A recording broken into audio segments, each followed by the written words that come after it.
I'll be completely honest, I'm not a huge fan of RPG games. I usually pick one up, play it for a bit, and never play it again. However, there is one exception, a franchise that has influenced not only my life, but so many others as well. Final Fantasy. It's a franchise that has left its mark on every console generation since the NES in 1987. And today, to celebrate the very late launch of its second remake, as of recording this, it's been a month since it released, I want to talk about the game that introduced not only me, but so many others to the world of Final Fantasy. Final Fantasy VII, released in 1997 for the Sony PlayStation. It was to originally be another sprite-based game on the Super Nintendo, set in a modern New York setting. Instead, the sprite game would end up becoming Chrono Trigger, and the New York setting would be saved for Parasite Eve. Thanks to a super expensive marketing campaign by Sony, the game was a massive success at launch, selling 2 million copies in Japan and over 500,000 in North America. It was one of the games that popularized RPGs in America. The game was so popular that Square Enix decided to create a sequel in the form of a CG movie called Final Fantasy VII Advent Children. If this video does well enough, maybe I will go over the entire series, but for now, I'll be going over the original Final Fantasy VII. The story of Final Fantasy VII is one that me and many others agree is one of the best in video game history, one that resonates with you, one that you will remember for the rest of your life. The story starts in Midgar, a city powered by Mako, which is the planet's life force. An ex-soldier named Cloud Strife joins a rebel group called Avalanche, which is comprised of Barrett, Tifa, Cloud's childhood friend, Jessie, Wedge, and Biggs. Together, they go and plant a bomb at one of the city's reactors. By this point, we learn of Shinra, a corporation so powerful that they have their own military. It was the company Cloud worked for, hence his title, ex-soldier. The game makes sure you know they are up to no good. This part of the story is, of course, about climate change and how corporations will do anything for a quick buck, even if it means killing the very soil they stand on. Later on, more characters join your party, such as Aerith, or Eris if you're wrong, Red 13, Yuffie, Kate Sith, Sid Highwind, and my personal favorite, Vincent Valentine. I won't go too deep into the rest of the story, not only to avoid spoilers, but also because there is so much story. So much story! Every character has a subplot, their own character arcs, etc. In the later parts of the game, you start to feel an emotional connection with the characters. Without spoiling them, the events that happen throughout the story will make you feel things you've never felt in your entire life. I remember first playing the game on my Switch late at night, and when I got to that scene, I was left in shock. I knew it was coming. I mean, it's one of the most spoiled scenes in video game history, but still, it hit me deep. Later into the game, the group finally gets a proper introduction to Cloud's nemesis, Sephiroth. He is the main villain, and man is he a great one. Probably one of, if not the best villains in video game history, and my personal favorite. As the game goes on, you realize just truly how evil and powerful he is. Not only is he a genocidal maniac, but he's also a master of manipulation. He messes with both the characters and us, the player, telling us things that we aren't sure are true. There's also side villains who make common appearances throughout, such as Rufus, the Turks, etc.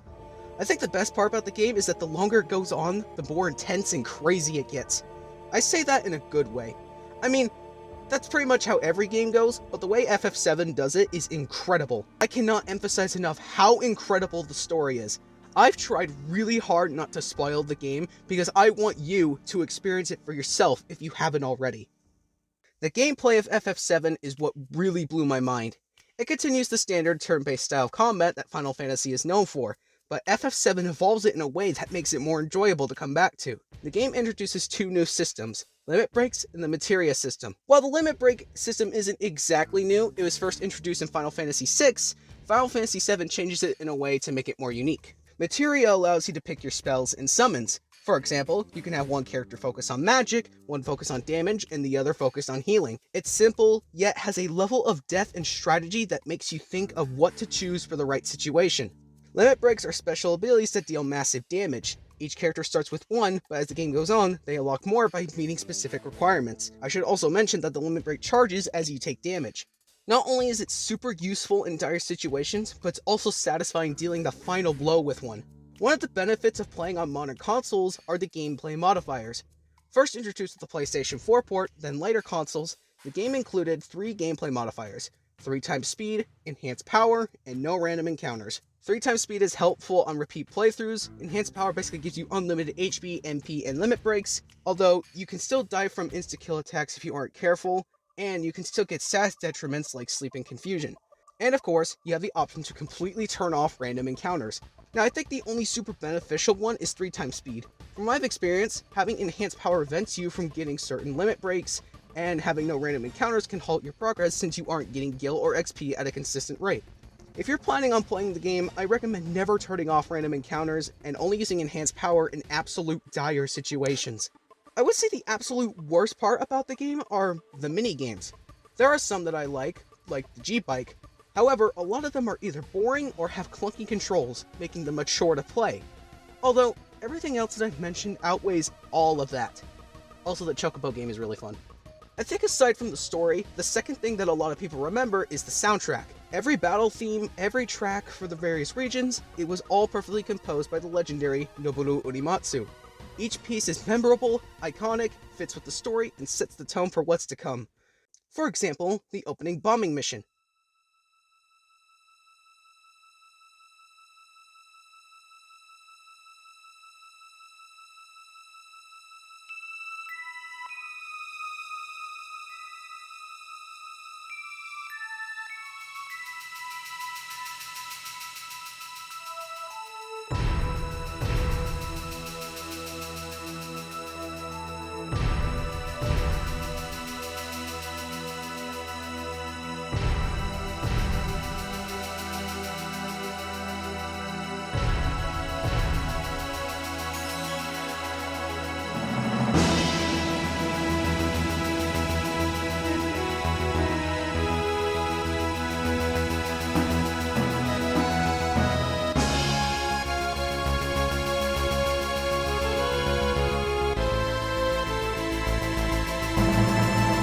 First, it intrigues you with its calming melody, then BAM! Game title. The music ramps up to get you ready for the world it had thrown you in.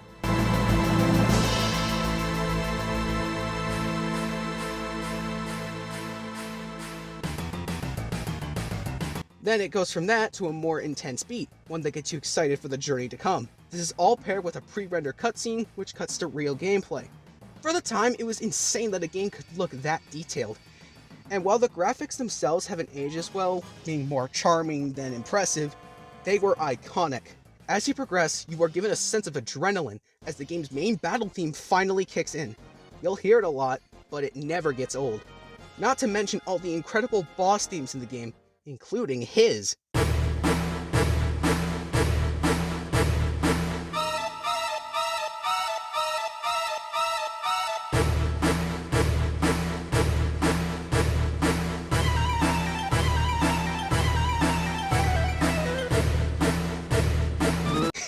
In the script I put, play One Winged Angel, cause it's le epic.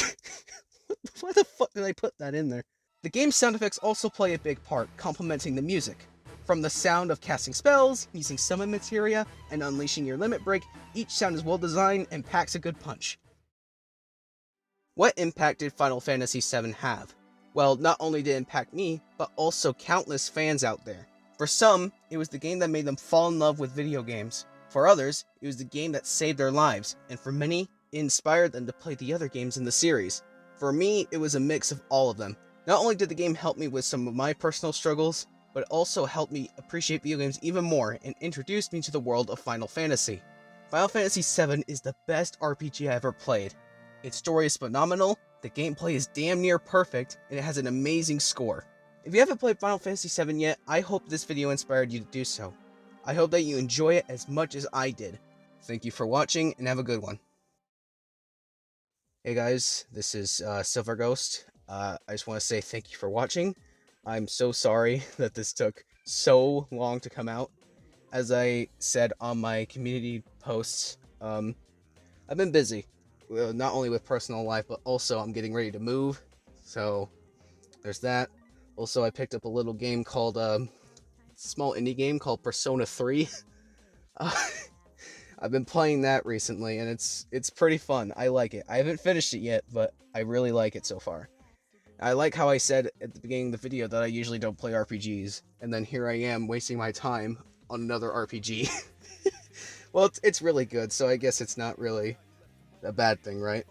Well, as I said before, if this video does well enough, I will make a video on Crisis Core next, and I really hope the video does do well, because I really like Crisis Core, and I really want to make a video about it. But anyways, as I said earlier, thank you for watching, and have a good one.